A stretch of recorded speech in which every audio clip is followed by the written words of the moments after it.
The latest Pompey news, updates every day from the Pompey Sound news desk.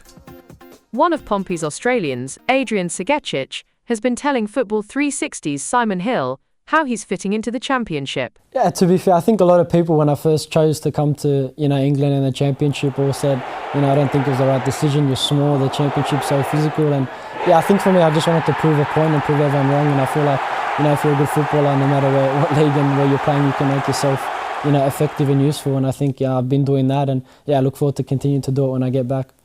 And what's the biggest difference between playing in the A-League and playing in the Championship? Obviously, the first difference is you're playing every 3 days. I think the amount of games is obviously the biggest difference, and the intensity. And I think, like everyone says, it's probably the most physical league and physically demanding league in the world, almost, some people could say. So it's definitely, I feel like, the pace of the game, the physicality, and having to back it up every 3 days. I think that's the difference, the biggest difference. And does it take a while for your body to adjust to that? I know obviously you've got some Australian colleagues at Portsmouth who've struggled with injuries as well. Yeah, I feel like it's different. You come back and not many, players are used to even playing in the cold. In Australia, you don't really play, in that, kind of weather, and it takes a different toll on your body and getting used to and stuff. So, I feel like it's one thing to get used to, and you need to build it up slowly. And I think, the club's done, really well for me. Obviously, my injury wasn't, it wasn't a, overloading situation. It was more just unlucky. So I feel like the club's done really well to introduce me into the new setting and new league well, and obviously I hit the ground running, which helps. And I've been really lucky with injuries and stuff, so up until this point it's all been really good. It's a seriously good interview on Football 360 by one of their senior journalists, Simon Hill. It's about 15 minutes long. It's high quality in terms of the content, the questions that Simon asks and the answers that Adrian gives. He's clearly a very mature young man and very strong and determined, which again can be described as an Australian trait.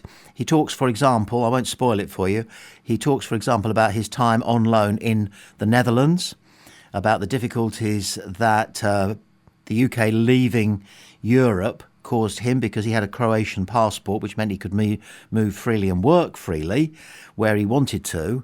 When that became the United Kingdom, then he had all sorts of work permit issues to deal with, which he did. But his time in the Netherlands, he talks about the fact that one of his difficulties was that he was living on Australian wages in the Netherlands, and he was really worried about being able to pay all the bills, and he couldn't afford a car, so he used to have to cycle to training if none of his colleagues were going past his street and he could catch a lift with them.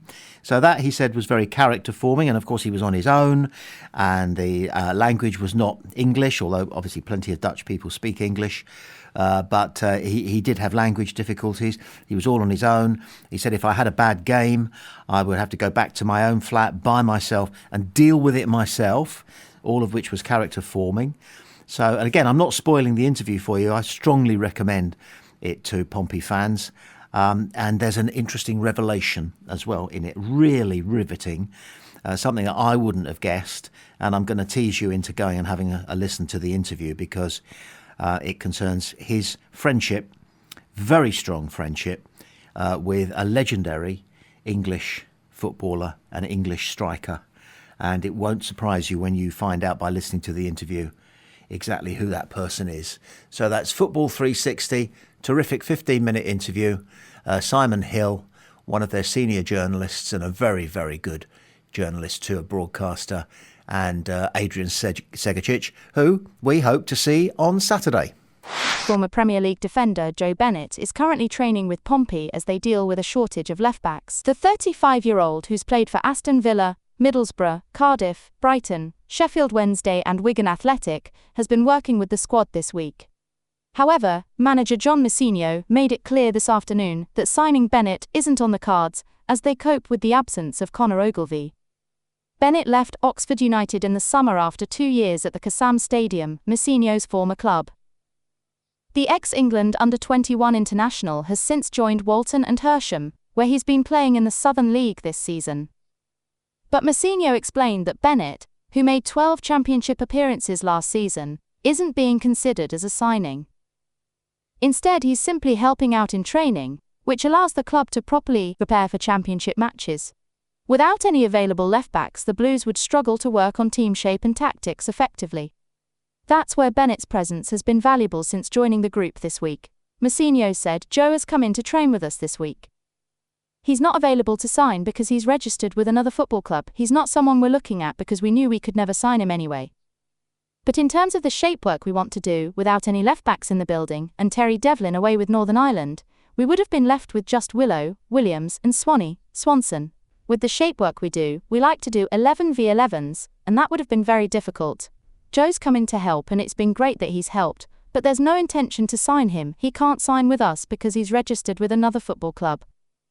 At the moment, Pompey's only option for bringing in a left-back would be to sign someone who's currently a free agent. Mousinho has previously talked about how tricky that can be mid-season, as any new signing would need time to get up to speed with the physical demands of Championship football.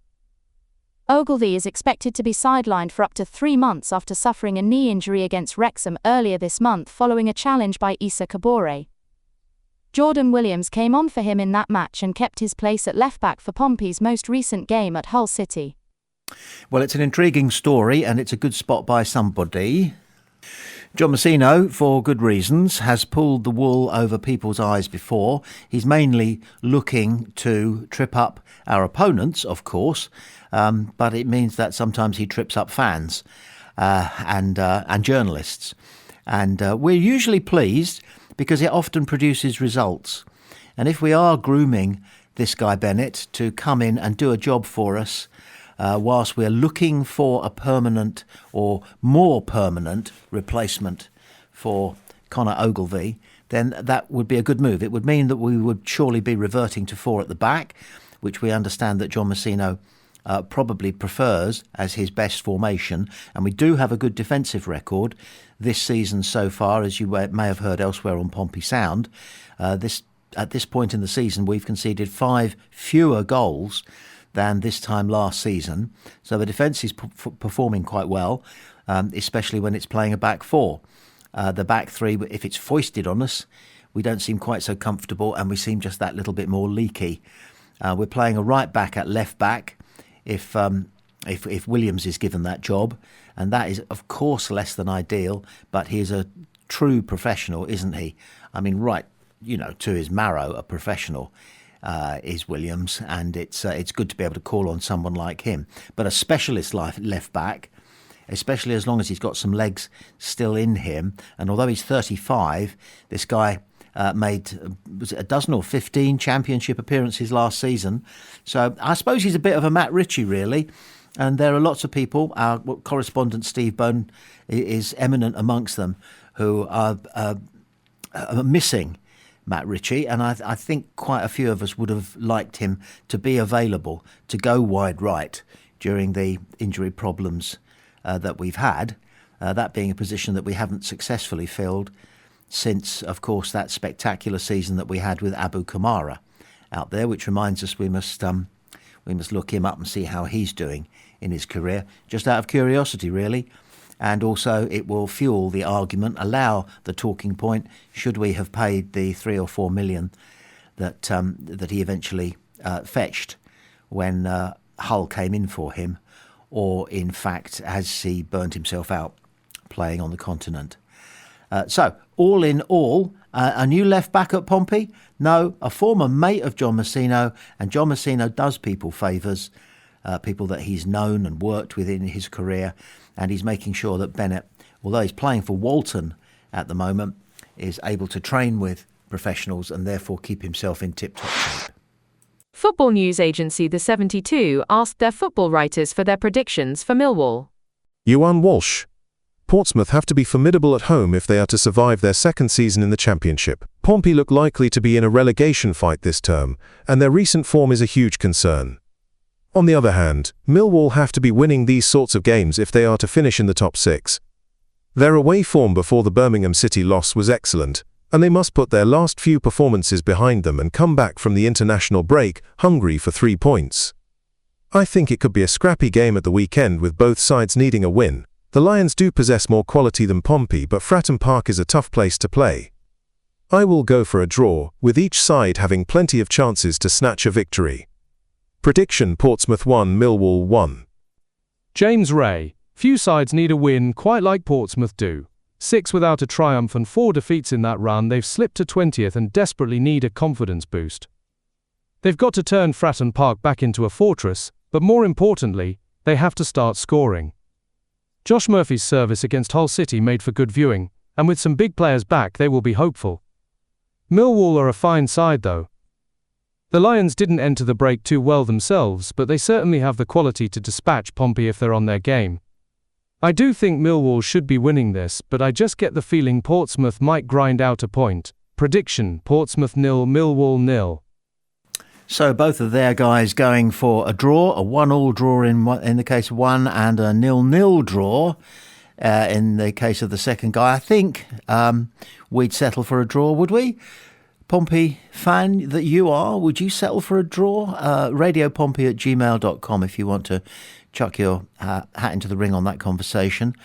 Steve Bone elsewhere on Pompey Sound, or if you prefer, on his excellent podcast, which is available on all the podcast platforms. You just search Pompey Sound podcasts, and you want the podcast that begins with the word Steve, because that's Steve Bone, and he is predicting elsewhere a 2-1 win for Pompey, with Callum Lang getting one of the goals. He also has predictions, including the fact that he believes that Callum Lang will start, and in part, and this is me putting words into his mouth, he doesn't actually say this, in part because Callum Lang will want to. John Messino has betrayed earlier in this international break that Callum Lang is absolutely champing at the bit, and he wants to get out there and he wants to mix it, and he wants to take people on, he wants to close people down, he wants to score goals, and we could certainly use a bit of that. So 2-1 says Steve Bone, and the guys at the 72, both of them going for a draw, and obviously we would take either of those results. So let's hope those are successful predictions.